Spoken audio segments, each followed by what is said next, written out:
Hello, it's Ben, and I'm back with another episode of the Communicators.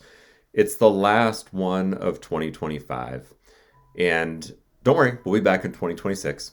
And today's going to be a little bit lighter. Today's topic is don't take my word for it. And that's basically an opportunity for me to steal a page from Mel Robbins and share some things with you that I have heard or read in other podcasts or in articles. And I wanted to just take a minute and share with you because I think we've had a heck of a year. It's been about 5 years crammed into one. And as the communicators, we've had our hands full. We've had to deal with a lot. We've had to help people understand a lot. We've had to put up with a lot.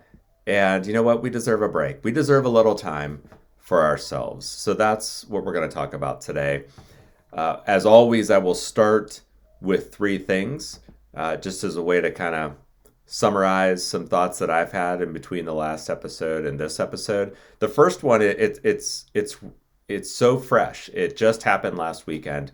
We were in New York City, having a great time, standing outside of Serendipity 3, which is a frozen hot chocolate joint, if you haven't heard of it.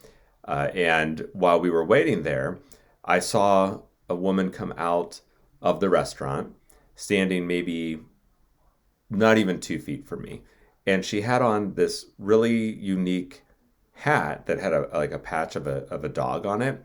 And I was trying to make out the dog. And I was like, that's a really weird hat. What's going on there? And then I briefly looked at the woman and then moved back to the hat.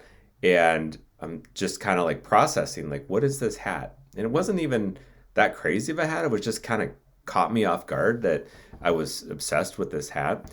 And before I knew it, these women that were standing next to me were following after her right before she got into a car. They asked to get a picture with her. I'm like, oh, geez, I missed a celebrity. I can't believe I did this.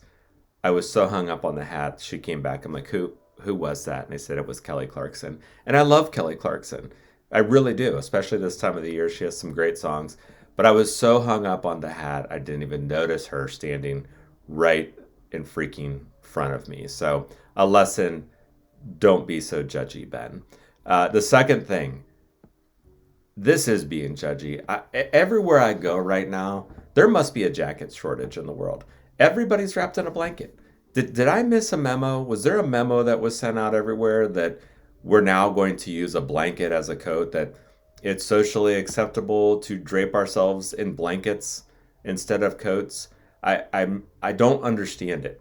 I'm at the movie theater, there's lots of people wrapped in blankets. I'm walking around the mall, there's people walking around in a blanket. And I'm not talking about homeless people. That's not at all what I'm trying to get at.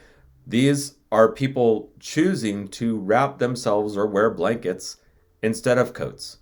And I just don't get it. I'm not wearing blankets as a coat. I'm not doing it. I'm going to wear a coat. I would recommend the rest of us do too. It's freezing outside. Wear a coat. Enough with the blankets. Last but not least, one of my favorite songs is Country Roads by John Denver, the great John Denver. And as somebody who loves that song, could I just please ask the rest of the world to stop freaking using it for everything? It's played during football games, halftime shows, commercials. It is played everywhere. And I'm here in Cleveland, where it's tied to Rocket Mortgage, and they play it during some Cavs games. And I love the song. When it's on, I can't help myself. I have to sing along with it. But when it's over, I go right back to being upset that here we go. We're using this song. We're overplaying it. And you would think, like, Ben, just be happy. You love the song. It's played a lot. But I just feel like it's being overdone. Can we stop with Country Roads, please? So there you have it. My three things. The last two, a little get off my lawn. And that's fine because today's number is 23, as in December 23, December 23rd. It's Festivus, folks. And this is your reminder. Let's get it out now. We're the communicators. We have a lot of grievances to air. So make sure you get out the aluminum pole. You get ready to celebrate it. Air the grievances. Let's get it out of our system, get past it, and then be ready to fully celebrate the holiday season. So there you go, December 23rd. Be ready, mark it. So I mentioned that today's episode is don't take my word for it. And I don't begrudge me this. I am totally a child of the 80s. I quote movies, I use pop culture references, I use song titles, and I use the but you don't have to take my word for it, which is LeVar Burton from Reading Rainbow, which was always at the end of the show. He used it to introduce the books that the kids on the show were reading. So I'm kind of taking a nod from that. You don't have to take my word for it because I want to share a couple of things. There's not a lot. There's only three. I could go on with a lot more, but I'm going to just keep it to three that I've heard from podcasts or read in articles. And I just wanted to take a second and share those with you because they were things that popped into my head as I was listening or reading and just caught my attention in a way that I felt was helpful that maybe you might as well. So the first one is from a book called How Not to Be Perfect, written by Michael Schur, who is tied to The Office, Parks and Rec, Brooklyn 911, and most notably The Good Place, because this whole book is kind of the setup to The Good Place, where he's talking about the research that went into how that show came to be, which is really an exploration of what's right and wrong, who's good and bad. And the best part of this book is that he approaches this from all different sides. And this isn't a plug for the book. I do like it. You can read it if you want. But when I was going through it, he's talking so much about all the ways people have been judgy about what is good and what's bad that he simply stopped and talked about small or random tiny acts of kindness and asked the simple question, why not do small acts of kindness? And it just caught me so off guard. There's like, why not do it? There isn't a reason not to do it. The example he was giving was pushing your cart back into the cart corral in the parking lot. I'll take it a step further and maybe grab somebody's cart and take it for them. Or now you have, this is 2025, guys. Now we have the cart corrals with the small carts and the large carts. And it really drives me crazy when there's small carts in the large cart aisle. I got to take the time and straighten it out. Yes, I'm that person. What I love to do is when I'm going into the store, I like to walk in front of somebody so they think that I'm trying to beat them in the door and get my cart first. But when I get in, I go over to the carts and wheel one out and give it to them as they go in. And that's not to say, yay, me. That's to say you can always surprise people with a small act of kindness. So the first thought to pass along, why not do a small or random act of kindness? You don't need it to be December to do it, but it does help that, hey, now we are in December. Let's do some small acts of kindness. The second, I mentioned earlier, I ripped this idea off from Mel Robbins. She had a whole podcast around 3 or 4 things that had stood out to her that she just had to share, which I thought was a wonderful podcast, and I loved everything that she was talking about. So I'm stealing something from one of her recent podcasts. She had Wallace Peoples, or Wallow, from he has a popular podcast right now himself, but he was on her show talking about just basically taking control of your life. And while I didn't need that whole podcast, thank goodness, in that episode, you never know when you might need it. What he opened up with, though, was something that really grabbed my attention, which was, if somebody doesn't like you, it's none of your business. It's their business. You have nothing to do with it. If they don't like you, they don't like you. Don't concern yourself with those thoughts or try to get into their business. That's their business. And I would like to think that there's more people that like me than don't. And if you have heard otherwise, just let me continue to believe that. But as the communicators, I feel we put ourselves out there a lot where maybe some people are like, what's that person's problem? Why are they being such a dick right now? Like, what can we... They're the ones that are speaking up. Yeah, we're the ones that are speaking up because we get frustrated. We want to help people that are having trouble communicating. And sometimes we might rub people the wrong way, or something might happen where somebody's like, wow, that guy really caught me off guard, or he seemed annoying.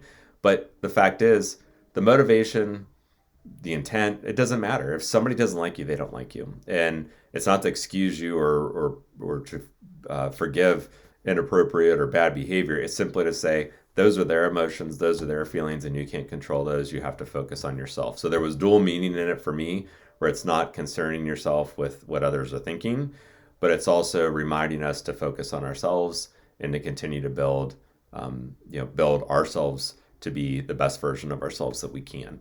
And the third one, so that's the second one. So the third one comes from the Calm app, which is meditation. I love to meditate. I've been doing it for almost 5 years. If you haven't heard me talk about this, I use the Tamara Levitt podcast, or the daily version of Calm, where it's a 10-minute sit.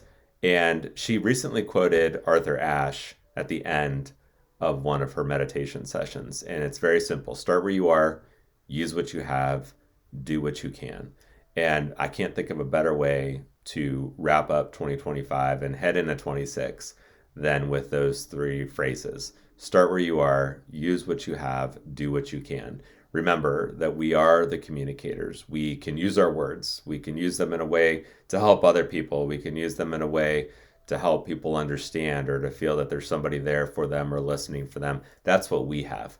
And that was a meditation session that really, they always are all good, but that one really stuck with me. So those are the three. Hopefully there's something in there, one nugget in there you can take with you into the holiday season, and as you start to get refreshed and renewed for 2026. So I hate to go to the red pen after three feel good things, but I have to go to the red pen because I'm a little obsessive compulsive, and that's how I end every show. So that's how we're going to end the last one. And this red pen, it's about college football. And everybody's upset about Notre Dame, and they should be, especially if they're Notre Dame fans. It's not fair. As regular fans, we should get to see the best of the best. And they're also upset with Notre Dame for skipping the bowl. And I don't really care. I don't care. It doesn't matter to me either way. College football in general is broken. We have a major issue, I think, in terms of how the game is being played and managed and governed now. So I guess with that comes certain expectations of what we should look for and expect out of college football. But I'm just going to take a red pen to the whole freaking mess of college football. Will I be watching? Of course I will be watching. I'll watch the bowl games. I'll watch the championship. But that doesn't mean that I think it's not a disaster. And that's what it is. So college football, you're getting the red pen. All right. Thank you guys for listening. If you made it this far, if you listened for a minute, if you made it through any episode, we'll be back in 26.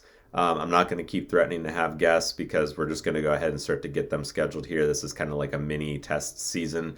We'll get into like that first season of The Office, if you will. We're going to get into the first full season in 2026. But thanks for all the support and shares. Really appreciate it. I hope you have a great holiday season with your friends and family. And most importantly, make sure you take some time for yourself. So thanks a lot. Thanks for listening.